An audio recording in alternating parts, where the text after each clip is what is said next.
और देखिए, जन आशीर्वाद यात्रा के जरिए बीजेपी अपना सबसे बड़ा एक्सपेरिमेंट करने जा रही है। जहां पर बीजेपी एक तरफ जन आशीर्वाद यात्रा के जरिए 2024 की जमीन को मजबूत करेगी, तो वहीं पर 2023 में आने वाली समस्याओं से भी निपटने की कोशिश करती हुई नजर आएगी।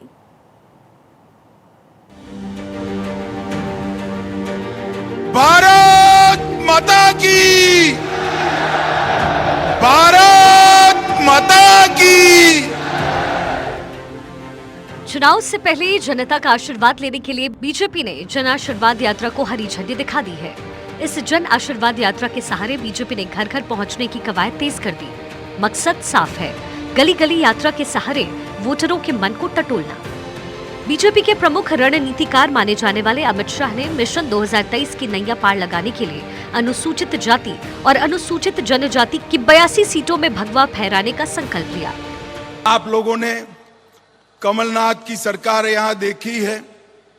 51 से ज्यादा गरीब कल्याण की योजनाओं को एक करप्शन नाथ ने बंद कर दिया था।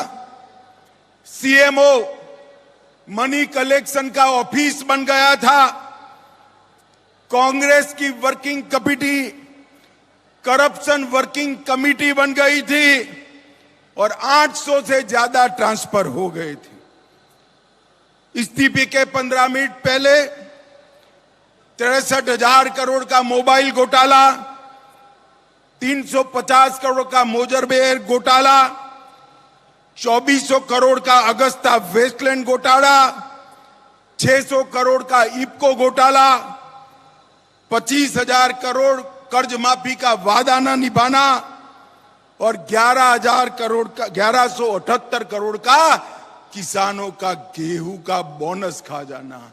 मित्रों, एक कमलनाथ सरकार ने भ्रष्टाचार के सारे रिकॉर्ड तोड़े। सरकार के विकास कार्यों को बताने के लिए बीजेपी ने जनता के बीच भेजने के लिए विकास रथ तैयार किया, जिसे हरी झंडी दिखाकर रवाना किया गया। जन आशीर्वाद यात्रा को हरी झंडी दिखाने के लिए मध्य प्रदेश के मंडला पहुंचे अमित शाह के साथ मंच पर मुख्यमंत्री शिवराज सिंह चौहान नजर आए। एक पाप और किया कांग्रेस ने। प्रधानमंत्री जी भेज रहे थे 6,000 रुपया किसानों के लिए। कमलनाथ जी, तुमने सूची नहीं भेजी किसानों की, डर गए कि मोदी जी का नाम नहीं हो जाए तो सूची मत भेजो, पैसा नहीं मिले तो ना मिले, लेकिन मोदी जी का नाम ना हो जाए।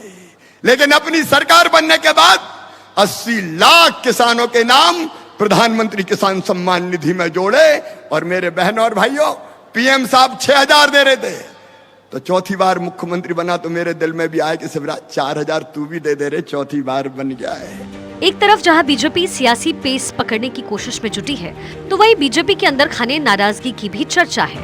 अमित शाह जहां हर सीट पर मजबूती के साथ उतरने की बात कर रहे हैं, तो वहीं पार्टी के भीतर नाराज नेता भी मुखर होकर बोलने लगे हैं, जिसको कांग्रेस ने अपने एजेंडे के लिए इस्तेमाल करना शुरू कर दिया। मैं फिर भी कार्यकर्ता का ही योगदान मानती हूँ, और जो मैंने बात कही है वो इसलिए नहीं कही कि मुझे कोई किसी जनादेश यात्रा का नेतृत्व करना था। उत्तर प्रदेश का या कोई देश के इन चारों राष्ट्रीय अध्यक्ष हैं, कुछ पूर्व हैं कुछ वर्तमान है, इसलिए नेतृत्व हो रहा है, उसमें भी कोई दिक्कत नहीं है।